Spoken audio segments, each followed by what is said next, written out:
Everyone, আবার একটা নতুন মিনি ব্লগ তোমাদের সাথে শেয়ার করছি। প্রতি বছরের মতো এই বছরও আমি শিবরাত্রি করেছিলাম। দেখতেই পাচ্ছ সকাল সকাল সবকিছুই মা জোগাড় করেই দিয়েছিল, আমি কিছুটা জোগাড় করেছি। তারপর সকাল সকাল স্নান টান করে আমি মালা গাঁথতে বসে পড়ি, কারণ পুজো ছিল সেই সন্ধেবেলা, আর আমি সন্ধেবেলায় পুজো দিতে গেছিলাম মন্দিরে।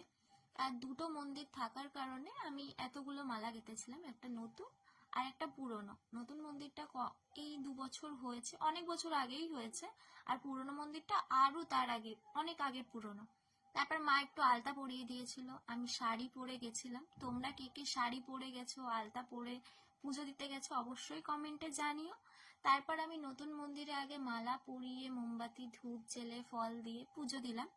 তারপরে আবার পুরনো মন্দিরে গেছিলাম, দেখতেই পেলে।